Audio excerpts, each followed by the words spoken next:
C'est le Flash Info sur Dabarou TV. Mesdames et messieurs, bonsoir et bienvenue. Les femmes constituent plus de la moitié de la population béninoise. Dans la partie septentrionale du Bénin, elles sont nombreuses à mener des actions de développement dans leurs localités respectives. Mais votre quotidien Dabarou a retenu 10 parmi celles-ci qui ont fait parler d'elles à travers des actions posées d'une manière ou d'une autre. Il s'agit de Rekia Madougou, Mariam Chabi Talata Zime Yeriman, Noélie Yarigo, Jamilatou Yeriman, Viviane Tama, Ella Wama Mara, Gary Asaka, Sidoni Hundonubo, Munifa Karimou Tidjani et Jamila Kisira Mora Falade.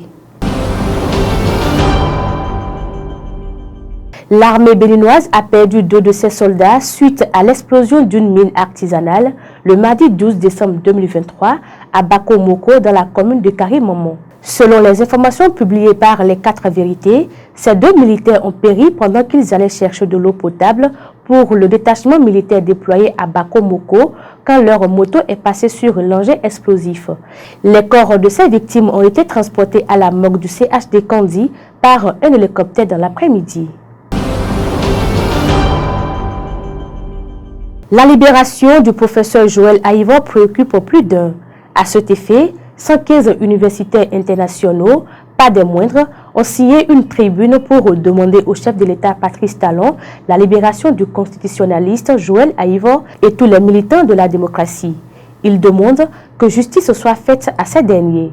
Joël Aïvo est condamné à 10 ans de prison pour des faits de complot contre l'autorité de l'État et de blanchissement de capitaux et en détention depuis avril 2021. Lisez l'intégralité de leur déclaration sur notre site www.dabarou.bj. Au terme de la 4e session du comité départemental de suivi 2023 du secteur agricole dans le département du Koufo, Christophe Megbedi, le préfet du dit département, a fait une visite de terrain dans la commune de Kloekame. À cette occasion, le préfet a procédé à la remise d'une infrastructure de stockage des intrants agricoles. Selon le préfet Christophe Megbedi, l'idée d'implanter ce magasin est née des débats enrichissants menés relativement au développement agricole afin que la culture puisse profiter aux producteurs. À l'en croire, Kloekame est une commune qui produit assez d'agrumes, assez de fruits.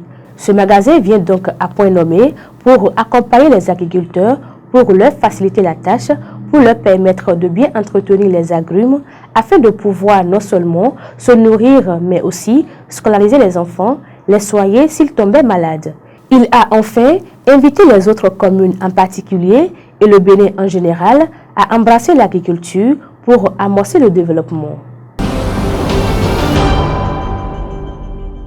Pour boucler ce flash info, Israël fait face à la pression de ses alliés les plus proches, notamment les États-Unis, qui ont dénoncé via la voix de leur président Joe Biden des bombardements aveugles et le refus d'Israël pour une solution à 2 États. Pourtant, les combats continuent à faire rage et l'armée israélienne a enregistré mardi sa journée la plus meurtrière avec 10 soldats morts dans ses rangs. C'est la fin de ce flash info. Mesdames et messieurs, merci de nous avoir suivis. À très bientôt.